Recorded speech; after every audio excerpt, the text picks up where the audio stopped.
Okay, so mixing doesn't have to be hard. Here's how I mix a song. First up, we got gain staging. So gain staging is just making sure that the volumes of all our individual clips are coming from like normal average place. So I'm going to select all these regions that have varying degrees of volume. We have something loud here and something super soft here. We're going to come up to the top. We're going to click Functions if you're in Logic, and then we're going to go to Normalize Region Gain. Then this pops up, and we're going to make sure it's individual regions. We want each region to change independently. Loudness, not peak. Peak just determines the loudest part of the clip. We want it to be an average loudness. That's how our human ears perceive things. And then this -23 is fine. And then watch all the volumes, waveforms change after I hit apply. Boom, look at that. Everything's averaged out. That's where you want to be. All right, so now here's the meat of the work. You're going to be taking all your tracks, bring them down to nothing, and then bring them up to where you want, one at a time. So I usually start with vocals at -6 and then bring in something else like the drums. So let's hear. And I want the drums behind the vocals, always thinking in terms of distance. They're like behind.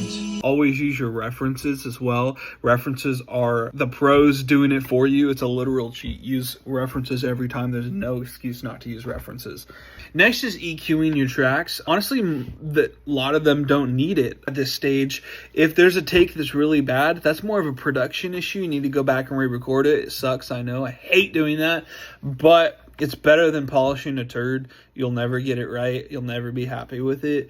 So they should sound pretty good to begin with. And if there's an EQ tweak here and there, fixing a little bit of muddiness or bringing out a little more top-end sheen, then go ahead at this stage. But at this point, honestly, things should be sitting good already. Next is compression, and this is probably the most misunderstood part about mixing. So you're going to open up your compressor, and there's so much noise out there about compression, but honestly, forget all that. Just go to a preset if you have Logic here, or I'm sure other DAWs have that too. Just go and pick something that is in line with what you have, like my acoustic guitar here. I just did that, and then the main thing is going to your threshold and making sure that you're not getting more than -3 dB at your loudest part of the track. So let me play this real quick on mute, and you'll see that it's shaving off just a little bit, but it's never going past 3. Here's a graph. You can see these little. It's just taking off the peaks here, bringing them back down.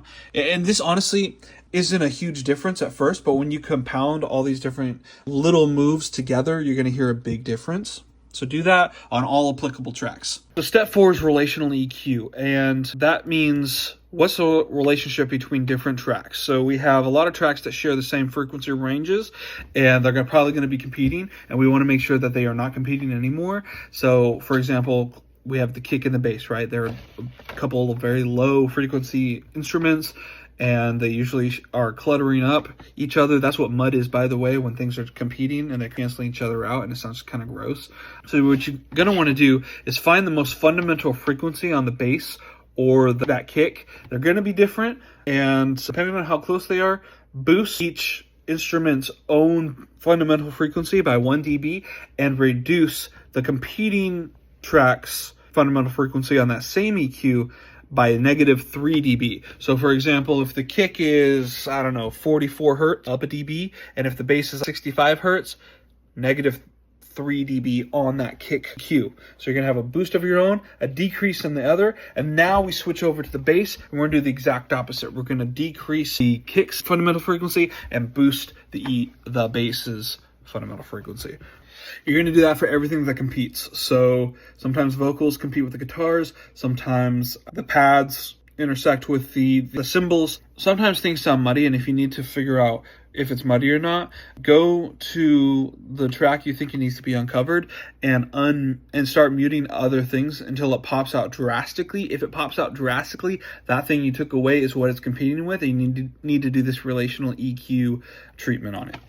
And that's really it. So gain stage, volume balance, that's going to take most of your time. Then you're going to do some EQ fixes, nothing crazy. Some compression, make sure everything's just taking -3 dB with the threshold. Then you're going to do relational EQ. That's probably the most important part as far as uncovering things that are getting lost in the mix. Then, as always, send it to a friend.